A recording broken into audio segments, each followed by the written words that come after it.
अस्सलाम वालेकुम। आज का हमारा टॉपिक है शादी से पहले मेल और फीमेल को कौन से टेस्ट करवाने चाहिए।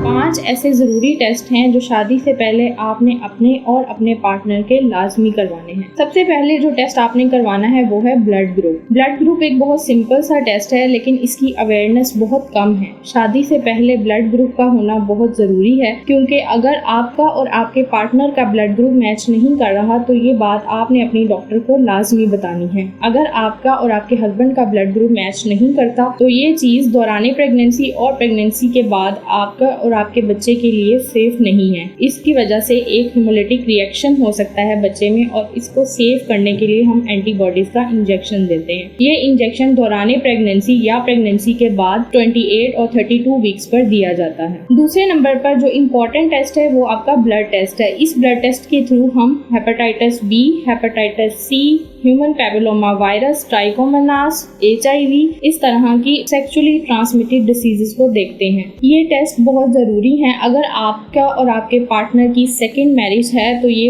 उससे भी ज़्यादा ज़रूरी है, क्योंकि ये सेक्सुअली ट्रांसमिटेड डिसीज़ है। अगर आप या आपके पार्टनर में किसी को भी ये कोई एक डिसीज़ प्रेजेंट है तो वो ड्यूरिंग इंटरकोर्स यही डिसीज़ अपने पार्टनर में ट्रांसफ़र कर सकते हैं। आपने शादी से पहले ये ज़रूरी टेस्ट लाजमी करवाने हैं। अगर आपने या आपके पार्टनर में इन टेस्ट में कोई भी पॉजिटिव आता है तो आपने उसकी ट्रीटमेंट लेनी है। इस ट्रीटमेंट से हम वायरस का जो लोड है वो काफ़ी हद तक कम कर सकते हैं। आपकी गायनेक आपको ये भी मशवरा देंगी कि अगर आपने प्रेगनेंसी प्लान करनी है तब आप विदाउट प्रोटेक्शन इंटरकोर्स करें, अदरवाइज आप लोगों ने कॉन्ट्रासेप्टिव मेथड को यूज करना है ताकि आपका पार्टनर इस वायरस से महफूज रह सके। तीसरा टेस्ट जो आपने करवाना है वो आपने थैलेसीमिया के लिए करवाना है। अगर आप थैलेसीमिया माइनर के पेशेंट हैं तो आप कोशिश करें कि आपका जो पार्टनर है वो थैलेसीमिया माइनर का पेशेंट ना हो, क्योंकि अगर आप और आपका पार्टनर दोनों थैलेसीमिया माइनर के पेशेंट हो तो आपके बच्चे में थैलेसीमिया मेजर के चांसेस 25 से 30% बढ़ जाते हैं, और ऐसे बच्चों का फ्यूचर बहुत मिजरेबल होता है, क्योंकि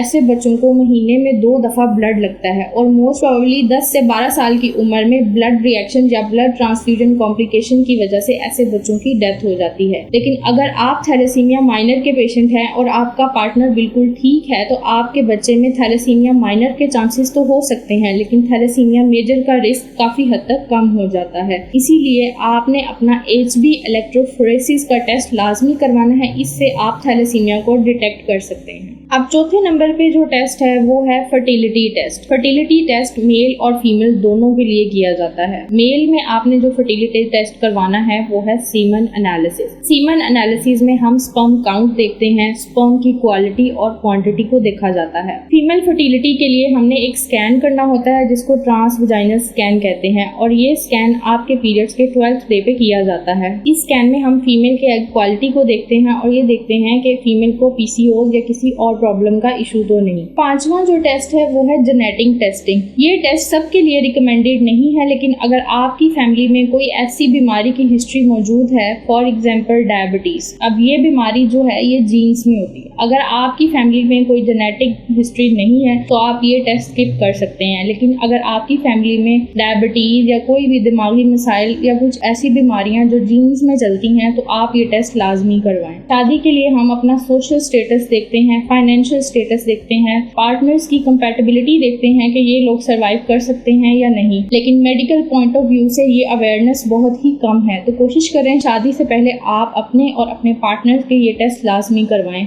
अगर शादी से पहले ये टेस्ट मुमकिन नहीं तो कोशिश करें शादी के फौरन बाद ये टेस्ट करवा लें, ताकि इन फ्यूचर आपको किसी बड़े मसले का सामना ना करना पड़े।